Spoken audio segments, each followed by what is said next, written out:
స్వయంగా చిరంజీవి దోసెలు చేసి పెట్టారు. పవన్, నేను స్కూటర్పై అలా తిరిగేవాళ్ళం. పవన్ కళ్యాణ్ జాలిగుణం ఇప్పటిది కాదు. బండ్ల గణేష్ అలా మోసం చేశాడు. కమెడియన్ తిరుపతి ప్రకాష్ ప్రస్థానం. తిరుపతి ప్రకాష్ 1990లలో కమెడియన్గా చాలా బిజీ.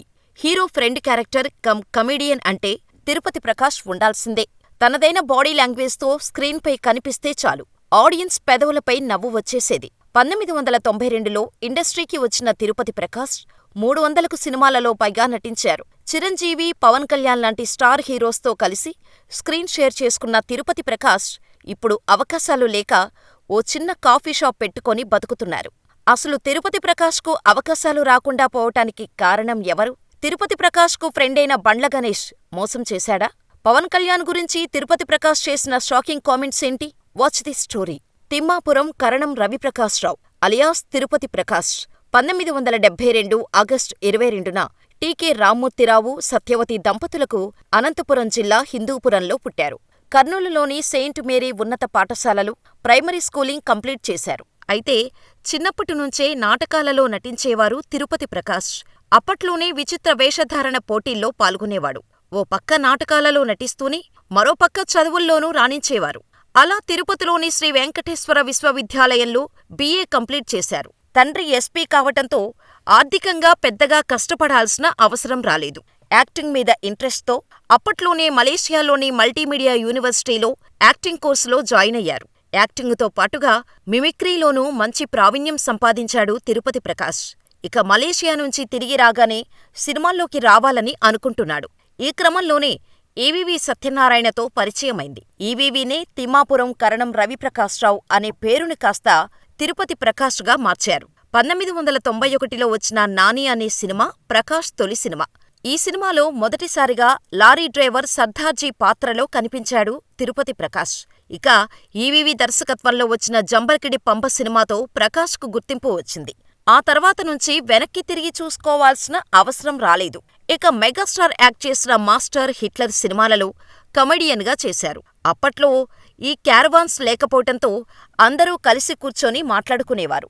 ఇక షూటింగ్ అయిపోయాక యాక్టర్స్ అందరూ ఎవరి పనిలో వారు వెళ్ళిపోకుండా ప్రొడ్యూసర్ ఇంట్లోనో లేదా హీరో ఇంట్లోనో సరదాగా గడిపేవారు. అటువంటి టైంలోనే అంటే మెగాస్టార్ చిరంజీవితో సినిమా చేసేటప్పుడు ఓ రోజు స్వయంగా చిరంజీవిగారే తమకు దోసెలు చేసి వడ్డించారని తిరుపతి ప్రకాష్ ఓ ఇంటర్వ్యూలో చెప్పుకొచ్చారు. ఇక ఓ రోజు మెగాస్టార్ చిరంజీవి తిరుపతి ప్రకాష్ను ఇంటికి పిలిపించారు. సినిమాలో క్యారెక్టర్ తీసేస్తారేమో, ఏదైనా నచ్చని పని చేశానేమో అని భయపడుతూనే వెళ్లారు తిరుపతి ప్రకాష్.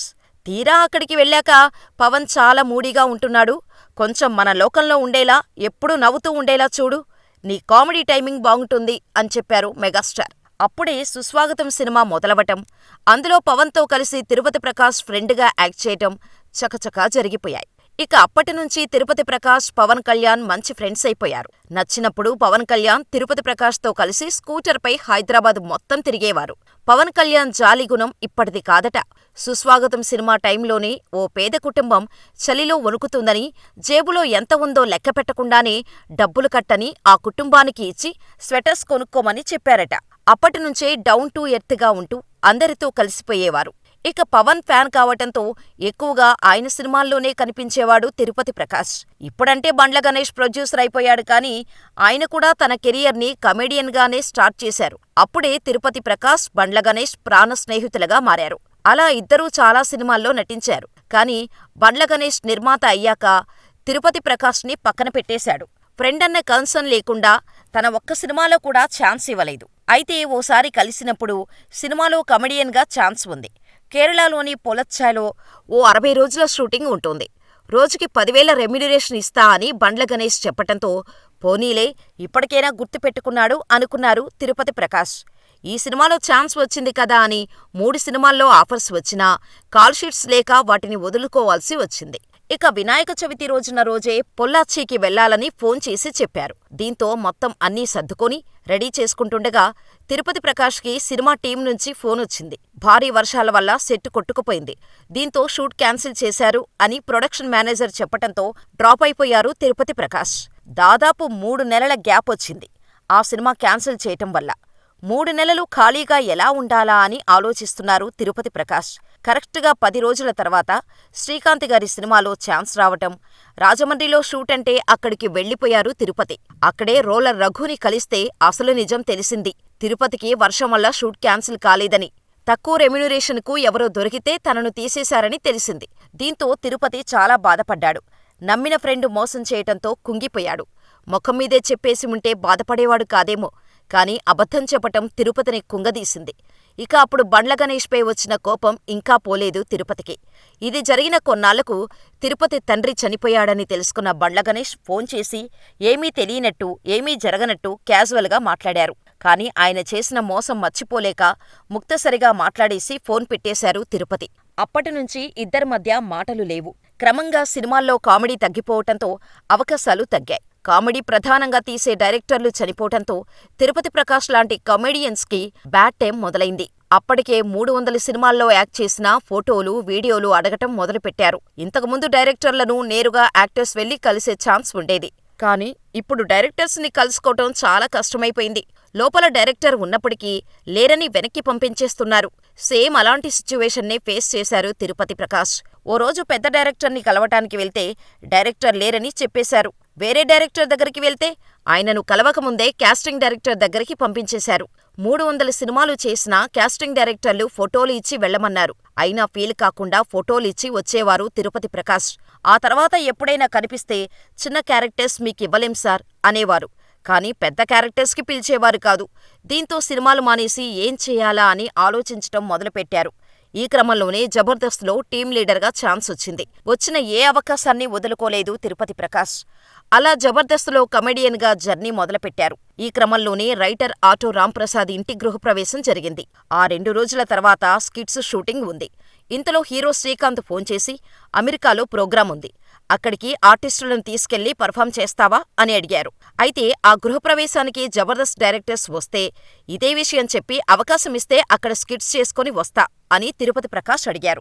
ఎందుకంటే ఆల్రెడీ జబర్దస్త్లో 2-3 నెలలకి స్కిట్స్ బ్యాకప్ ఉంటుంది.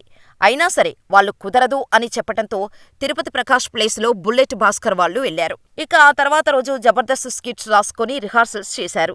అన్నీ సెట్ చేసుకుని షూటింగుకు బయలుదేరాలని అనుకుంటుండగా జబర్దస్త్ మేనేజర్ ఫోన్ చేశారు తిరుపతి ప్రకాష్కి. మీ స్కిట్స్ ఆపేశారు అని చెప్పి ఫోన్ పెట్టేశారు.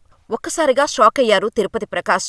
అమెరికా వెళ్తానని అంటే కుదరదని చెప్పి ఇప్పుడెందుకు తీసేశారు అని ఆరా తీస్తే పంచుప్రసాద్, నాటి నరేష్ ఎప్పటినుంచో టీం లీడర్గా ఛాన్స్ అడుగుతున్నారని తెలిసింది. అలా తిరుపతి ప్రకాష్ ప్లేస్లో వీరిద్దరినీ రీప్లేస్ చేశారు. ఇదంతా చూసి చాలా బాధపడ్డారు తిరుపతి ప్రకాష్. కనీసం ముందు చెప్పకుండా సడన్గా ఇలా చేయడమేంటని మదనపడ్డారు. ఇదిలా ఉంటే జబర్దస్త్ చేసేటప్పుడే సిఓపిడితో ప్రకాష్ తల్లి ఆస్పత్రిలో ఐసీయూలో అడ్మిట్ అయ్యారు. తన తల్లి ఆస్పత్రిలో ఉన్నప్పుడు డాక్టర్స్ ఎప్పుడు పిలుస్తారో తెలిసేది కాదు. దీంతో రోజంతా ఆస్పత్రిలోనే ఉండాల్సి వచ్చేది. అలా కెవ్వు కార్తీక్, దుర్గారావు హాస్పిటల్కి వచ్చి తిరుపతి ప్రకాష్కి తోడుగా ఉండేవారు. అక్కడే స్కిట్స్ రాసుకునేవాళ్లు. ఇంత కష్టపడినా తన తల్లి సిఓపిడితోనే చనిపోయారని బాధపడ్డారు తిరుపతి ప్రకాష్. ఇప్పటికీ తాను యాక్టింగ్ చేయటానికి సిద్ధమే కాని అవకాశాలే లేక కాఫీ షాప్ పెట్టుకున్నట్టు ఓ ఇంటర్వ్యూలో చెప్పారు. ఆ షాపుని ఓపెన్ చేయటం, క్లీన్ చేయటం తానే చేసుకుంటున్నట్టు చెప్పారు తిరుపతి. వృద్ధుల కోసం, ఇంటి నుంచి బయటకు రాలేని వారి కోసం కాఫీ పౌడర్ తానే స్వయంగా డెలివరీ ఇస్తున్నట్టు చెప్పారు.